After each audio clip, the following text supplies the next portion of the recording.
I'm Larry Fedoruk, and this is I Was 8, my storytelling podcast about growing up in a small Canadian prairie town. All of these stories are true. I often mention that only some of the names have been changed. Of course, I couldn't change the name of the guy behind this story. I Was 8, The Lost Episodes. Chapter 7, Johnny Bower. When I was a kid, I met Johnny Bower. As a kid, Johnny Bower was the only celebrity I actually met in person. You may remember that Ravine, the great hypnotist, mentalist, impossibilist, came to our town. I saw his show at our local theater, but I didn't meet him. He just vanished into the night. The Prime Minister of the day, John Diefenbaker, came to our town. He once practiced law in our little burg. I saw him speak, but I didn't meet him. He also vanished into the night. And who are they anyway compared to the great Johnny Bower, whom I met in person? Johnny Bower. What a great name, huh? Johnny Bower, the starting goaltender for the Stanley Cup winning Toronto Maple Leafs. Just a minute. Stanley Cup winning Toronto Maple Leafs. Is that right? Okay, it is. It just sounds funny to say, right? But it happened. Look it up. Hoisting the cup on several occasions was number one on his jersey, number one in your hearts, Johnny Bower. The China Wall. Sorry, that was his nickname. Don't know who was in charge of nicknames back then, but obviously they sucked. In our small town of Waukau, Saskatchewan, Johnny Bower was an exalted individual. The biggest reasons were obvious. He played in the NHL, he was a star on the Toronto Maple Leafs, and he helped them win the Stanley Cup 4 times. But also, Johnny Bower was from Prince Albert, Saskatchewan. Prince Albert, PA, our go-to city just 45 minutes north of Waukau. For all intent and purposes, he was a local hero. Local boy makes good. We didn't actually have one of those, so we used Johnny Bower for that. Perfect save on that one. Johnny, not John, Johnny, like one of the guys. Go, Johnny, go. An even bigger deal for Mom, Dad, and my extended family, Johnny Bower was Ukrainian. Like us, he was one of us. Bower, not a Ukrainian name, but also not Johnny's birth name. I don't want to get into a whole history of Johnny's life here. Many different stories have been told over the years, but it is said that when he first started his professional hockey career in the mid to late 1940s, there was still a post-World War II bias against people with Eastern European-sounding names. It was suggested that Johnny Kiskin change his name. Bower it was. Possibly his mother's maiden name. Again, different stories have been told. Johnny changed it legally during his first year of pro hockey, but we know Johnny was good Ukrainian boy. And boy, that was disproportionately important to a lot of grown-ups I knew. We Ukrainians, not the only nationality to take pride in our own. I guess every nationality does that. Canada was built on the right to do that. But wow, it bordered on tribalism. Hey, did you hear? Ed Bednarchuk got married. Yeah, but she's not Ukrainian girl. Ooh, extra prayers would have to be said for poor Ed. No telling what troubles lay ahead for Ed. Poor Ed couldn't get good Ukrainian girl. On the flip side, you also had to keep track of famous Ukrainian people. Actor Jack Palance, Ukrainian. Walter Matthau's father, Ukrainian. Yes, thank you. I promise to go to all of their movies for the rest of my life. Ranking high above all of them was Johnny Bower because, well, it's hockey. And this is Canada. When we played hockey, you could pretend to be any one of a number of players going up and down the road. Gordie Howe, Bobby Hull, Tim Horton. But if you played goal, you were Johnny Bower. I'll play net. I'm Johnny Bower. Oh, hey, I want it to be Johnny Bower. Too late, I called it first. You have to be Gump Worsley. No, I don't want to be the Gumper.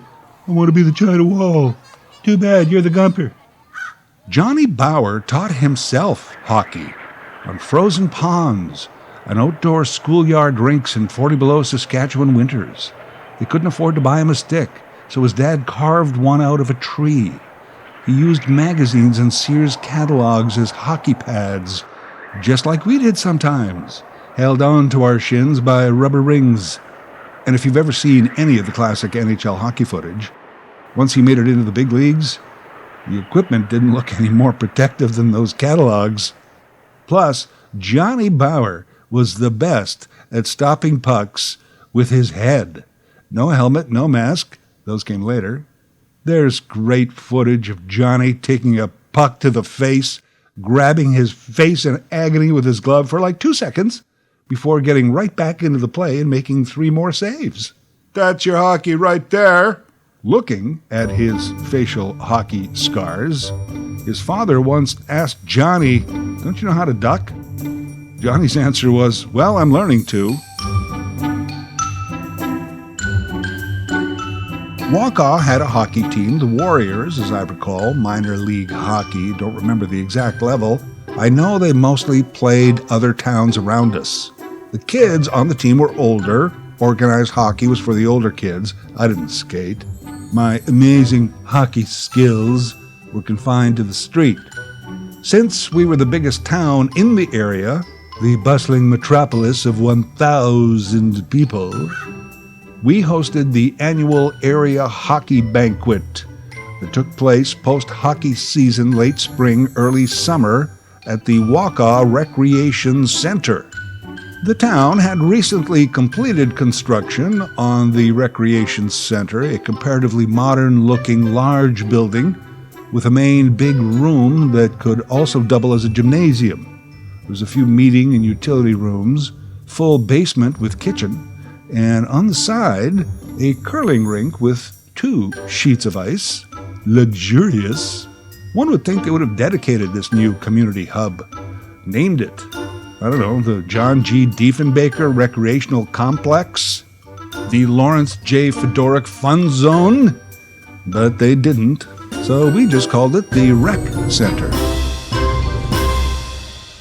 The Rec Center was hosting the annual hockey banquet, and it was open to the entire town. It was a fundraiser for the team. Word went out quickly. Special guest this year, Johnny Bauer. I began to practice my begging. "Please, Dad, can we go to the hockey banquet? Please, please, please. I'll give up my allowance to help pay for the ticket. I'll wash the car every day. I'll get a job at the grain elevator. All my friends are going. It's Johnny Bauer. Dad, please, please. Hey, did I mention you're like the best dad ever? Hey, Pops, did you lose some weight recently? You're looking like 5 years younger. Dad? Hey, Larry, I got 2 tickets to the hockey banquet next week. You want to go?" "Oh." "What? I thought you'd be thrilled." "Oh, I am. I just did a lot of begging practice for nothing." "Well, not for nothing. Guess I can use it in the future. You know, when it comes to begging, it's good to stay sharp. But, yeah, yay, hockey banquet." I told all my friends, "I'm going to the hockey banquet." Turns out, not all of them were as lucky as I was. Some of them were not going. Those ones I told I was sitting right next to Johnny Bauer. The day finally came. I had to wear my Sunday clothes, but I didn't mind. I had never been to a banquet before. I had eaten in a large room with a lot of other people. Those were church suppers. But that was just long tables full of cabbage with us sitting on benches. We'd been to a cafe many times. You got your own table with chairs. A banquet was going to be somewhere in between those 2 experiences, as I figured it. "Okay, Mom, us men are off to the hockey banquet. Try not to get your Sunday clothes dirty. I don't have time to wash them again before Sunday." "Thank you, yes. I will have a nice time." The place was buzzing. Oh, I see what it's going to be, like a large cafe. Only all the tables will be full, and there's a big, long table at the front, and it's higher than our tables. There was a bar. Dad got a beer. I got a Pepsi. So we were both happy. Dad saw a bunch of his friends. They clinked bottles, We're at the rec center. Let's get wrecked. That was what Dad said. That was his joke, and he said it to everybody like 20 different times. Eventually, I saw a few of my friends. They had Pepsis. I clinked their glass. Let's get wrecked, I said. The high school principal was at the big higher table. He had a microphone, and the rec center had speakers in the ceiling. Wow, the future. He told everyone to sit down, and he introduced people at the head table as they walked out. The walk-on mayor, Father Leslie, he was one of the hockey coaches. Torchy Shell was there. Actually, his name. He was the head RCMP guy in town, also coached hockey. That kid Wayne, the older kid who tried to teach me to skate once, yeah, he was Waka Warriors hockey team captain. The mayors of a couple of other towns, blah, blah, blah.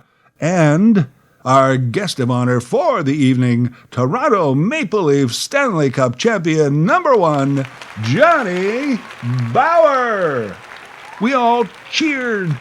And there he was, Johnny Bower, waving to us. Okay, he wasn't wearing his Leafs jersey or his hockey pads, no stick, just a suit and tie. A little disappointing, but still, yay, Johnny Bower. Father Leslie said grace and the banquet began. Another Pepsi, Larry? Yes, but better make it a small one. I may have to drive home. The banquet was fantastic. People brought big plates of food right to your table. You didn't even have to order.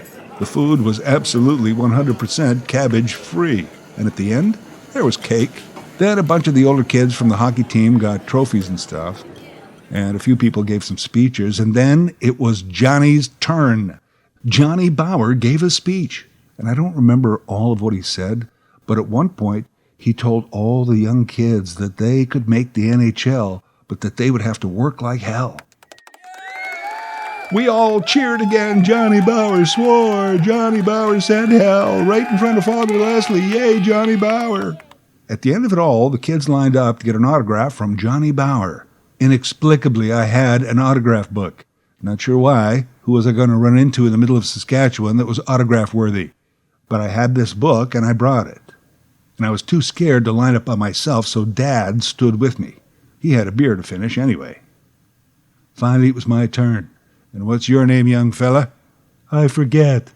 Larry, said my father. Well, you like hockey, Larry? You play hockey? You good at hockey? You going to the NHL one day? I think I said yes to everything, even though the real answers were, I like hockey, but I prefer comic books. I don't skate, only play on the road, which I suck at. And meeting you right now is the closest I'll ever get to the NHL. Johnny Bower patted me on the shoulder, wished me good luck. He and my dad talked about PA for a bit. Then we went home. What a night! Johnny Bower was so cool. Johnny Bower remained a great ambassador for the game almost to the very end. He passed in 2017 at 93. Sometime in the 1990s, mid-afternoon on a weekday, I'm walking by Maple Leaf Gardens to a meeting nearby. Walking up the street with purpose was Johnny Bower. Unmistakably Johnny Bower. My mind raced. I will stop him. I'm sure he'd love to meet someone from down the road in Saskatchewan, randomly here in front of Maple Leaf Gardens. And I'm sure that he would have, but suddenly, I was that nervous 8-year-old again, standing in line at the hockey banquet, too scared to say anything. No dad this time to prod me on.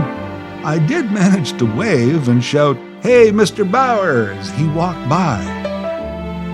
He did turn, smile, wave back, and he said, "Call me Johnny." I Was 8 is a weekly storytelling podcast written, produced, and voiced by Larry Fedoruk. A new episode every Thursday on all major platforms or Larry's I Was 8 YouTube channel. Tell a friend about his podcast and reach out to Larry Fedoruk, that's Fedoruk, at LarryFedoruk37@gmail.com.